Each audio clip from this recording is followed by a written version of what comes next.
Jungle.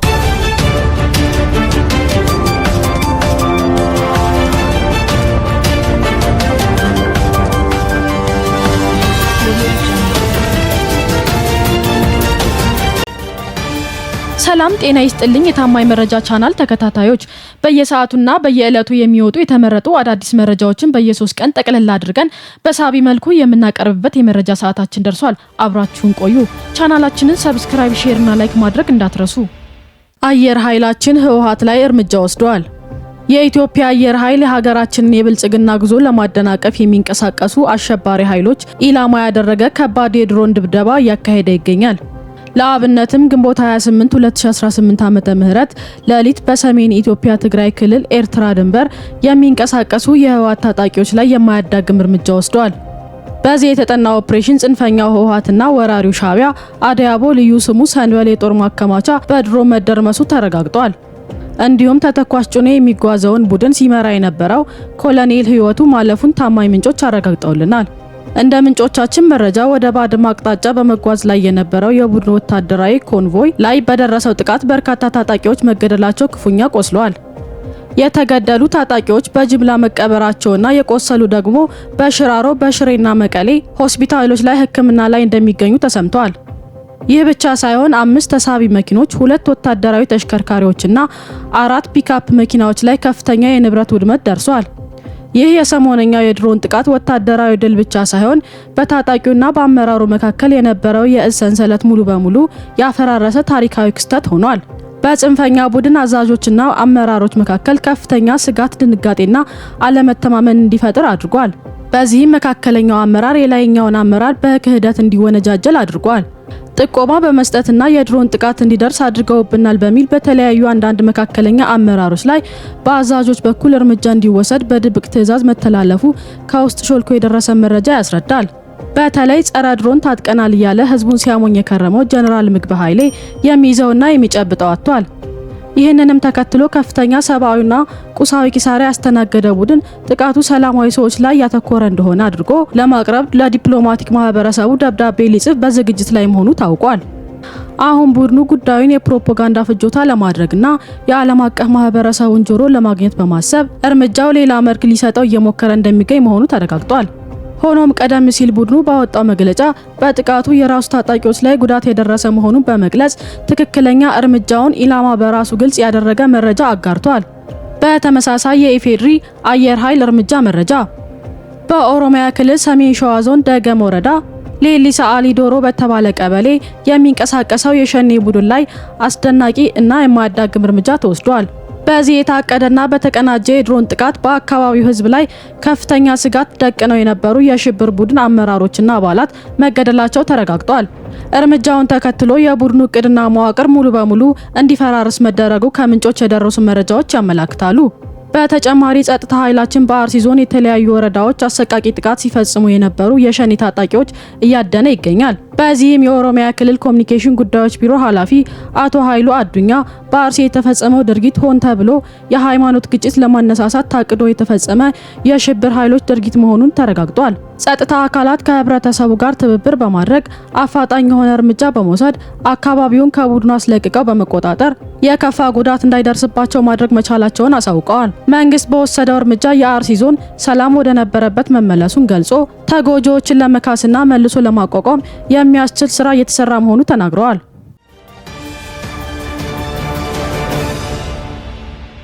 የፋኖ ታጣቂዎች እየተለቀሙ ነው። የኢትዮጵያ ሉዓላዊነትና ዳር ድንበር ለማስጠበቅ እንዲሁም ሰላምና ልማትን ለማረጋገጥ የተሰጠው ግዳጅን ተልዕኮ በብቃት እየተወጣ የሚገኘው መከላከያ ሰራዊት የፋኖ ታጣቂዎችን የማጽዳት ዘመቻ በድል ታጅቦ አጠናክሮ ቀጥሏል። ሰራዊቱ ከጥቂት ቀናት በፊት በደቡብ ጎንደር፣ በምዕራብ ጎጃም፣ በሰሜን ጎጃምና በአዊ ብሔረሰብ አስተዳደር አካባቢዎች በአካሄደው ተጠና ኦፕሬሽን 204 ታጣቂዎችን መደምሰሱ ታውቋል። በተጨማሪ 161 አባላቱን አቁስሎ ከፍተኛ ሰብአዊና ቁሳዊ ኪሳራ አድርሷል። በዚህ እርምጃ ላይ የህዝቡ ሚና ከፍተኛ እንደነበር ገልጿል። በተመሳሳይ በሰሜን ጎጃም ዞን በሰሜን አቸፈር ወረዳ መነሻውን ከጭንባ ከተማ ተነስቶ ወደ ባህር ዳር ለጽንፈኛ ቡድን ሊሻገር የነበረ 2 የቪአይፒ ስናይፐር እና በርካታ የነፍስ ወከፍ መሳሪያዎች ከነ አዘዋዋሪዎቻቸው በቁጥጥር ስር አውሏል። የሰራዊቱን ብርቱ ክንድ መቋቋም የተሳነው ታጣቂ ከጥይት ይከላከላል በሚል አንጠልጥሎት የነበረው ሐሰተኛ መስቀል በጣቶቹ ደርድሮ የነበረውን ቀለበት አውልቆ እየጣለ እንደሚገኝ ለማወቅ ችለናል። በርካታ ታጣቂዎች ይህንን ድግም ተማምኝና ተታልዬ እስካሁን ግንባሬን ለጥይት ሳልሰጥ በመትረፌ እድለኛ ነኝ በሚል እጅ ለመስጠት አሳቻ ሰዓት እየጠበቁ መሆናቸው ታውቋል።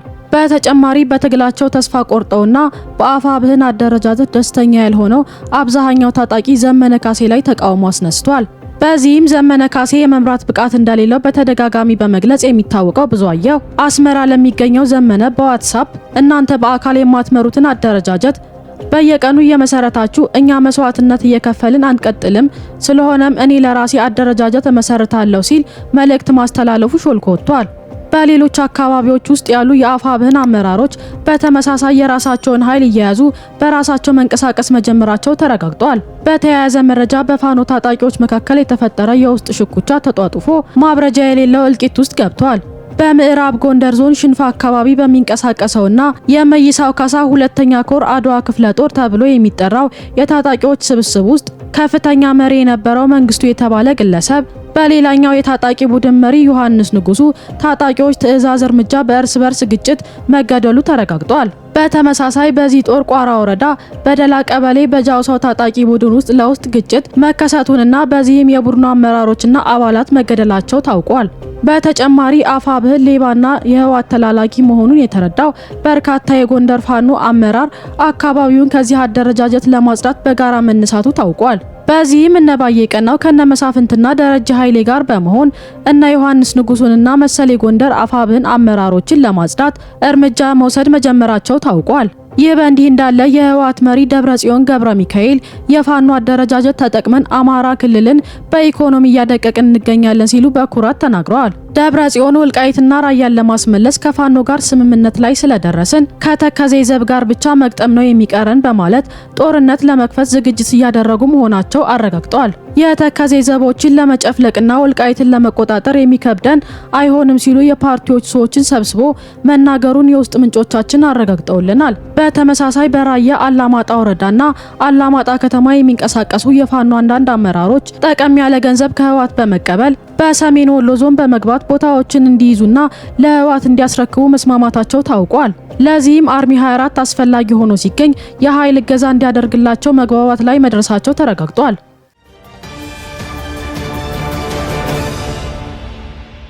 የትግራይ ወጣት በሱዳን መሬት ሰምጦ እየቀረ ነው። በትግራይ ወጣቶች ደም የሚጫወተው የህወሓት ቡድን ከሰሜኑ ደም አፋሳሽ ጦርነት የተረፈውን ታጣቂ በሱዳን የእርስ በርስ ጦርነት በከንቱ እያስገደለ ነው። ከጀነራል አልቡርሃን ጋር ስምምነት የፈጠረው ስብስቡ የባሪያ ንግድ እንኳን በቆመበት ዘመን የትግራይ ወጣቶችን ታዳጊ እየሸጠ ይገኛል። በዚህም ግንቦት 27 2018 ዓ.ም ከዚህ በፊት በታህታይ አደያቦ አካባቢ አድመይቲ ምሽግ ይዘው የነበሩ አርሚ 13 ወደ ሱዳን ላይ የሚገኙ አርሚ 7 የህወሓት ታጣቂዎች ድጋፍ ለመስጠት ሙሉ አርሚ መታዘዙ ተሰምቷል። ቅድሚያ ለሰብአዊ መብቶች ኢትዮጵያ የተሰኘው የመብት ተቆርቋሪ ድርጅት በትግራይ ክልል ህወሓት ከባለስልጣናትና የአካባቢ መዋቅሮች ጋር ተናቦ በአንዳንድ የክልሉ አካባቢዎች ጅምላ የወጣቶች አፈሳ እያካሄደ እንደሚገኝ አስታውቋል። ተቋሙ ባወጣው ሰፊ የምርመራ ሪፖርት ባለፉት 3 ሳምንታት በመላው ትግራይ ከመዝናኛ ቦታዎች በየገበያው እንዲሁም ቤት ለቤት ጭምር አሰሳ ተደርጎ መጠነ ሰፊ የወጣቶች አፈሳ እየተደረገ መሆኑን ገልጿል። በህመም ላይ ሆነውም ጭምር ወደ ጸበል የሄዱ ሁሉ ለወታደራዊ ግዳጅ መታፈሳቸውን ይፋ አድርጓል። በተለይ በአክሱም፣ አድዋ፣ ሽሬ፣ አዲግራት፣ መቀሌ፣ ውቅሮና ማዕከላዊ እንዲሁም በሰሜን ምዕራብ ዞን በሚገኙ ገጠራማ ወረዳዎች ውስጥ እያካሄደ ያለው የወጣቶች አስገዳጅ የውትድርና ምልመላ ዘመቻዎችን ተከትሎ ወጣቶች ከምልመላ ለመሸሽ ቤታቸውን እየለቀቁ ውጭ ተራሮች ላይ እያደሩና በዘመዶቻቸው ቤት መካከል እየተዘዋወሩ እንደሚገኙ አስታውቋል። ይህ በእንዲህ እንዳለ የጦርነት ጉሰማ ላይ የሚገኘው ህወሓት ከፍተኛ የበጀት እጥረትና ከህብረተሰቡ ተቃውሞ ገጥሞታል። ቡድኑ የገጠመውን ከባድ የፋይናንስ እጥረት ለመቅረፍ እያንዳንዱ ዞን በአስቸኳይ 15 ሚሊዮን ብር እንዲያዋጣ ያስተላለፈውን አስገዳጅ መመሪያ ሙሉ በሙሉ መክሸፉ ታውቋል። መመሪያው መሬት ላይ መውረድ የጀመረ ቢሆንም ቃል ጠበቀው አቅጣጫ ከፍተኛ የዞን አመራሮች እምቢተኝነትና የህዝብ ቁጣ ማዕበል ሊውጠው ጫፍ ደርሷል። ከዚህ ጋር ተያይዞ የቀድሞ የኢፌዴሪ መከላከያ ሰራዊት ጠቅላይ ኤታማዦር ሹም ጀነራል ሳሞራ የኑስ ከኢቲቪ ጋር በትግራይ ቋንቋ ባደረጉት ቃለ መጠይቅ የትግራይ ህዝብ ሰላምና ልማት እንደሚፈልግ አረጋግጠዋል። ሆኖም ግን ከጦርነት አዙሪት የማይወጣው የህወሓት ስብስብ ክልሉ ዳግም እንዲወድምና ሰላም እንዳይሰፍን እንቅፋት መሆኑን ተናግረዋል። ጀነራሉ ህወሓት በሐሰት ከምርጫ በኋላ መንግስት ይወጋናል የሚል ፕሮፓጋንዳ በትግራይ በመንዛት ወጣቱን ለማነሳሳት እየተጠቀመበት እንደሚገኝ ይፋ አድርገዋል። ጀነራል ሳሞራ የህወሓት ዋና ዓላማ ስልጣን ብቻ መሆኑንና ይህንን ስልጣን የሚፈልጉት ከተጠያቂነት ለማምለጥ እንደሆነ ገልጸዋል። በተጨማሪ ስምረት ፓርቲ ክልሉ ወደ ከፋ የጦርነት ድባብና ሰው አልባ መዋቅር እየመራ የሚገኙ የህወሓት ኃይል ለመታገል ህዝቡና ወጣቱ ለአንድ ህዝባዊ ፖለቲካ ትግል እንዲሰለፍ ጥሪ አቅርበዋል።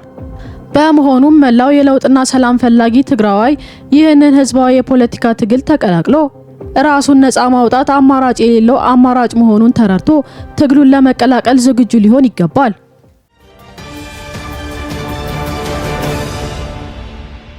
ምርጫን ለማደናቀፍ የተሸረበው ሴራ ከሽፏል። ሀገራዊ ለውጥን የማይፈልጉ አካላት ሀገራችን እንዳትረጋጋ ዘመናዊ ቴክኖሎጂና ሚዲያዎችን በመጠቀም ሰባተኛ ጠቅላላ ሀገራዊ ምርጫን ለማደናቀፍ የተለያዩ አፍራሽ ተግባራቶችን ሲያከናውኑ ቆይተዋል። ሆኖም ግን ባንዳዎችና ባዳዎች የጠነሰሱት ሴራ የጸጥታ ኃይሎች የተቀናጀ እርምጃ ከሽፎ ምርጫው በሰላም ተካሂዷል። ለዚህ ምስክርነት የትብብር ለኢትዮጵያ አንድነት ፓርቲ ተወካይና የምርጫ ጉዳዮች ኃላፊ አቶ ምርጫው ስንሻው የኢትዮጵያ ሕዝብ አሸንፏል፣ በምርጫው ለሰላም ያለውን ቁርጠኝነት አሳይቷል፣ ምርጫው ፍትሃዊ ነበር፣ ይህንንም ዓለም አቀፍ አካላት ሳይቀር አረጋግጠዋል ሲሉ ምስክርነት ሰጥተዋል። ህዝቡ ከውስጥም ሆነ ከውጭም የነበሩበትን ከፍተኛ ጫናዎች እንዲሁም አትምረጡ ብትመርጡም ዋጋ የለውም የሚሉ ትርክቶችን በጽናት አልፎ ዲሞክራሲያዊ መብቱን መጠቀሙን አቶ ምርጫው አድንቀዋል። የኢሃፓ አባላት የምርጫ ሂደት በስኬት እንዳልተጠናቀቀ በትብብር ለኢትዮጵያ ስም የሚያወጡት መግለጫ ተቀባይነት የሌለውና የድርጅትን ስም የማይወክል መሆኑን አረጋግጠዋል። እንዲሁም የሰላም ሚኒስቴር መሐመድ እንድሪስ የስልጣን ሽግግር በድምጽ መስጫ ኮሮጆ ሳይሆን በኃይል ለመጠቀም የሚሹ ቅጥረኞችና የኢትዮጵያን እድገት የማይፈልጉ የውጭ ኃይሎች ሂደቱን ለማደናቀፍ ከምርጫው በፊት ወቅትና በኋላ የሸረቡትን ከፍተኛ ሴራዎች መክሸፉን ይፋ አድርገዋል። ምርጫው እንዳይካሄድ ከታሪካዊ ጠላቶች ተልዕኮ ተቀብለው ሲንቀሳቀሱ የቆዩ ባንዳዎች በአርሲና በጎንደር የሽብር ተግባር መፈጸማቸውን አያይዘው ተናግረዋል። ከዚህ ጋር ተያይዞ ጠቅላይ ሚኒስትር ዶክተር አብይ አህመድ በአርሲ ለተፈጸሙ ጥቃቶች በኢትዮጵያ መንግስት ስም የተሰማቸውን ጥልቅ ሐዘን ገልጸዋል።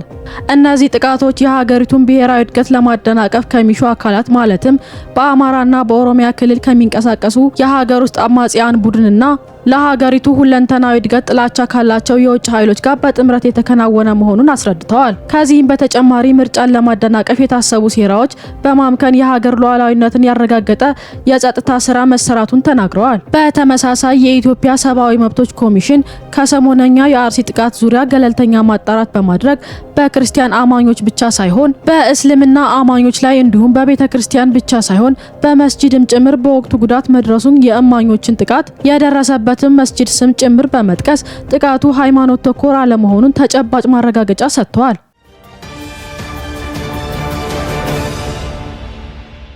ጽምዶ ህዝብን ያገለለ ወታደራዊ ጥምረት ነው። ጽምዶ የህወሓትና የሻዕቢያ አመራሮች የኢትዮጵያ ሰላምን ለማወክ የግጭትና የብጥብጥ ማዕከል ለማድረግ አቅደው የፈጠሩት ወታደራዊ ግንኙነት እንደሆነ የአደባባይ ሀቅ ነው።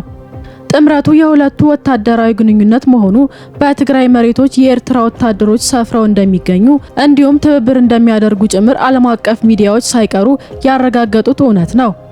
ሆኖም ግን ቅጥፈት መገለጫ ያደረገው የኤርትራ መንግስት ጽምዶ የህዝብ ለህዝብ ግንኙነት ነው በሚል ከእውቀት የራቀ ደብዳቤ ለተባበሩት መንግስታት ድርጅት ጽፏል።